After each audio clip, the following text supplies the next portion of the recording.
So I thought I'd take this rather unflattering video. It might help if I open my eyes more because I'm really not at all bad. I look extremely ugly. Yeah, so I had a thing called a sub something or other, word I can't get, medical word, bleed on Friday night whilst having dinner.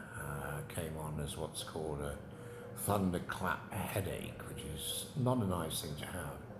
Excruciating headache that goes down the back of the spine. And yeah, it's a subarachnoid, I think that's the right word, subarachnoid bleed, which is the area between the brain, the soft part of the brain, the cerebellum, and the skull.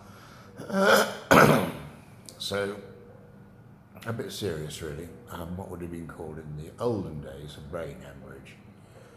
But of course the brain doesn't actually hemorrhage because it doesn't have any blood vessels in it. It only has blood vessels feeding it. So when these things occur, one has to be a bit careful about assuming what's happening. I always thought there were little blood vessels inside the brain bursting, but you know, that doesn't happen in the same way that a heart attack isn't sort of the blood in the heart going pop. So one has to know a bit of biology. Anyway, that's not what this is about. This is really just to say that it's an extraordinary experience having something that's totally well, not life-threatening, but life-finishing at the flick of a card, really. I mean, I think of a deck of cards and, you know, what cards are dealt, and I was dealt extremely good cards. I acted quickly because I know something about these conditions after Purity's concussion, and it's really the same route. It's all about blood near the brain, which can either come from concussion or it can come from, you know, some chemical mix, you know, that hasn't worked out too well, or anything else really, you know, an aneurysm or the effect of comorbidity, so high blood pressure and so on and so forth. So yeah, we don't know what it was in my case, but I did have a suspicion about a bottle of new label cider that I bought. Actually East African breweries, which I don't trust at all. I don't know why I bought this cider, but it rather appealed to me because it was, mint and pineapple. That doesn't normally appeal to me. I think cider should be apple, or well, apple really, and perry should be pear. But anyway, this was mint and pineapple cider. It was also 8% proof, which is quite strong. Small bottle, and it tasted very good, and I drank it. And it was immediately after that that this thunderclap headache, as it's called, came on. But I don't think that could be it, although it is certainly true that those fruits do mix rather badly. Did I say raspberry? I didn't mean raspberry, I meant pineapple if I said raspberry. But pineapple mixes badly with certain prescription drugs. I did know that. And I wonder if there was something a bit funnier than the pineapple and the mint, since it was produced by East African breweries, who are a chemical brewing shop. But anyway, not to worry. That immediately preceded the thunderclap headache. And then everything else fell into place really. I was feeling not very well and went to lay down and didn't tell anybody I wasn't feeling well, just sloped off to bed and then called JJ, who brought my phone, and I was able to do what we all do, which is Google sudden severe headache, which is when I discovered for the first time the term thunderclap headache. And it said, thunderclap headache is well documented and very serious, and if you experience it, you should be getting to a hospital immediately. So that was that, and ended up in the Cottage Hospital in Nanyuki, which is a super little hospital, and they ran tests and confirmed that I'd had a subarachnoid bleed. And then Charles and I managed to get an ambulance down to Nairobi, to the Nairobi Hospital, which is an excellent hospital, by the way, which took about 2 hours instead of 3.5, because of course there was no traffic on the road because of coronavirus. So coronavirus came into its own.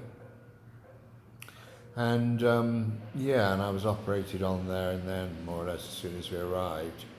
And they put in 2 burr holes on the top of my head.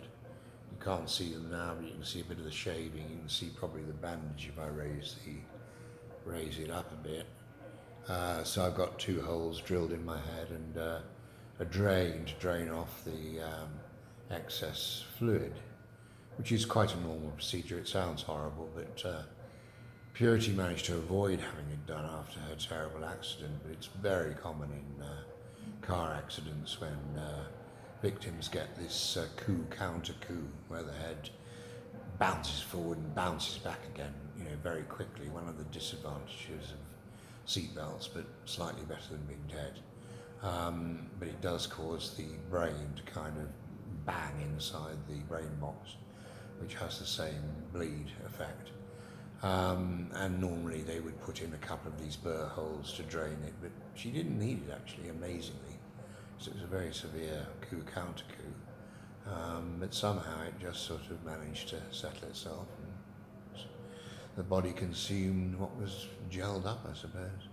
Anyway, I did have the 2 burr holes, and they're still draining, but they seem to be draining very well.